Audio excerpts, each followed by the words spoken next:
Hey guys, welcome back to my channel. So today we're gonna be playing Moonlighter. I went ahead and downloaded this game through the Xbox Game Pass. It was just recently added this month in July through the Xbox Game Pass Ultimate. So I went ahead and downloaded this game, added it to my PC. I know it has been out for a while, and that was some of the things that I talked about too on my first video, first impressions of the Moonlighter game. To be honest, I really did. I mean, I love it. This is a great game. Brings back a lot of memories of playing Legend of Zelda. There's a similar mechanics to it. You start off with, the weaker weapon, and then as you build up, get better items, the games becomes easier, just like most Zelda games, in my opinion. Oh, and I just died. Wasn't paying enough attention on that one. But like I said, I mean, you start off and you're gonna end up dying a few times playing the game, and that is just because at the beginning of the game you get a few items. You get your broom, right, which I'm not using here, and you get a shield and sword. But as you can see, I don't have any other armor. There's no helmet, there's no chest plate, and there's no boots. All of those are things that you would have to create as you go through the game. When you die, a few things happen. All the items you collect and are added to your backpack are all gone and lost. And those items themselves can't be collected again. So you have to go through it, re-fight all these enemies and collect those items. So the items that you're collecting, you can do two things with them. You can either go back to your shop and sell them, get some gold out of them, or you can take them to the merchant and have him build you a stronger weapon and armor. But to build the armor and stuff like that, I think the starting piece is 4,000 gold coins. I only have 55 gold coins right now. So all I'm trying to do is collect as many items as I can, get the hang of it, try to beat the first Golem boss that shows up in the bottom level of this map, and then do that repeatedly until I collect enough gold and collect enough items to keep moving on. Okay, I think I'm doing a little better this time.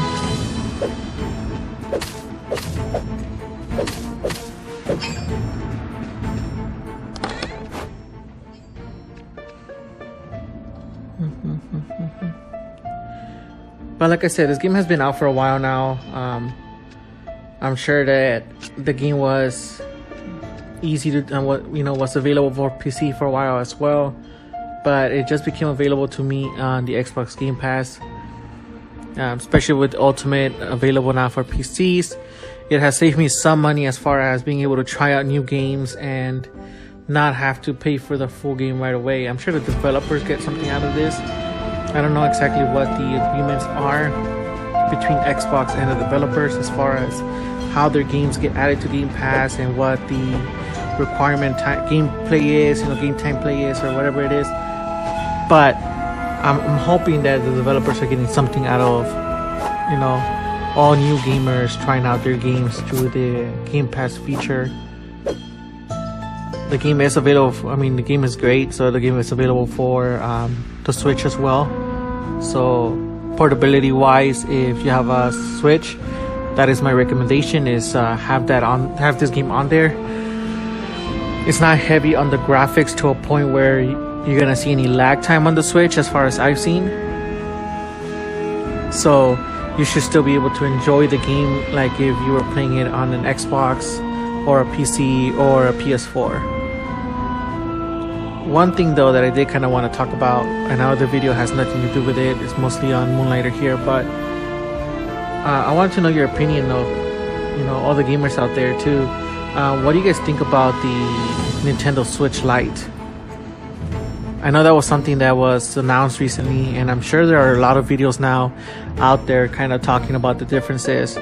But from what I've seen between the Nintendo Switch and the Nintendo Switch Lite, you lose the ability to dock it and be able to play it on your TV screen.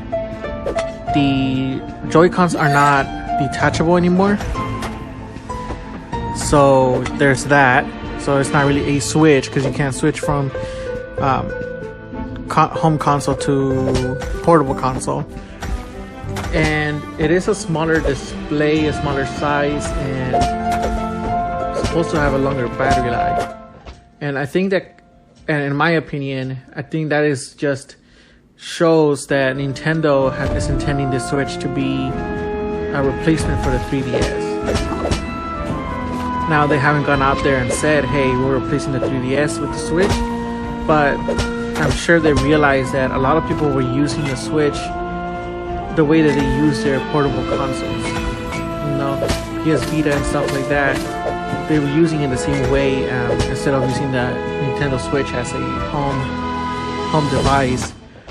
So I want to know what you guys think. I mean, for $200 and have a newer Nintendo Switch kind of model, you know, have updated CPU, have an updated graphics card, I think it's, in my opinion, it's worth it. I mean, I have the regular Switch now, and like I said, how I use it is on the go.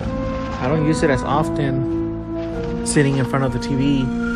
It's usually just take it with me to work whenever I have some free time, you know, during my lunch or breaks, play a game here or there, and then, or whenever I'm in bed, you know, I don't have my console in my bedroom, so whenever I'm in bed, if I want to play a little bit before bed, then yeah, I will turn on my Switch and play that way. But I'm never playing it on the actual TV.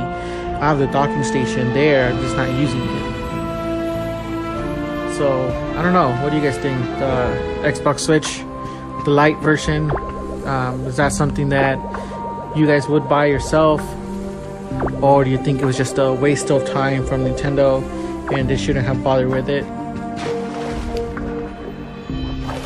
Alright, looks like I found a pond again. I'm kind of getting the hang of this now, as far as what to do, when to dodge and stuff like that. So let's see.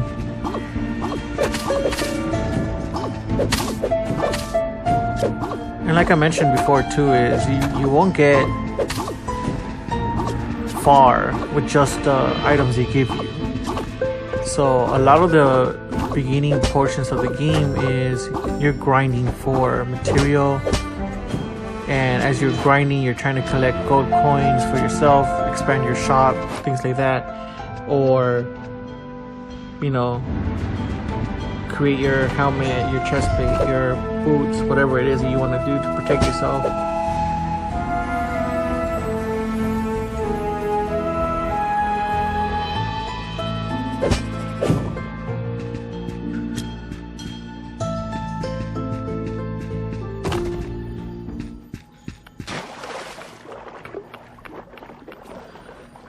And see, this is what I like about this. It's not the pond. It's I'll say like a hot spring, right?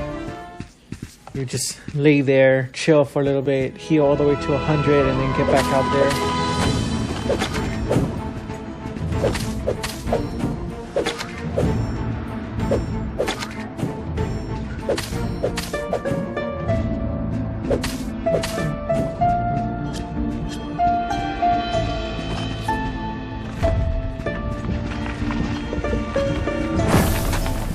There it is. So that's Golem Warrior. So that's the first, not the main boss, not the king of golems, but that is the first mini boss in the game. It's a lot of hit, dodge, and then, you know, just gotta get that rhythm going. There you go.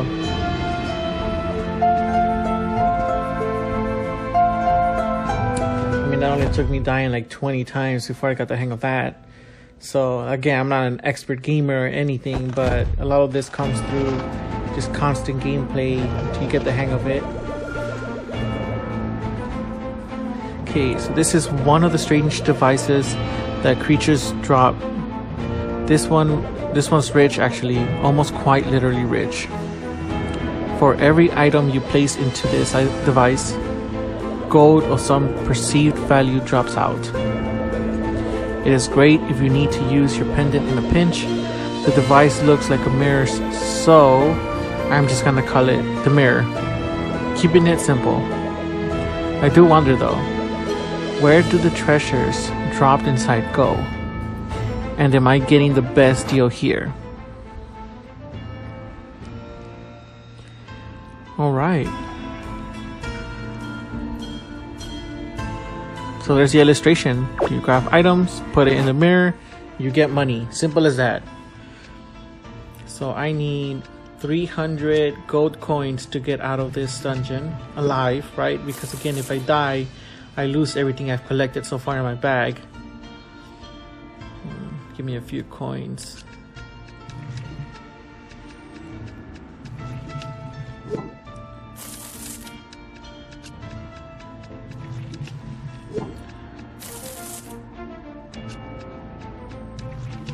Okay, let's see how much this gives me. 51. No, that's not that great.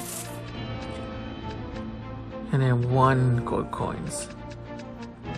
So you are definitely losing some money using this mirror, because that Golem gem is one of the first items that you sell in the game, and you can sell that for 100 gold coins. So the fact that it only gives you 51, you're losing those 49 gold coins there. But I mean, it is convenient. You're selling it right away. All right, 340.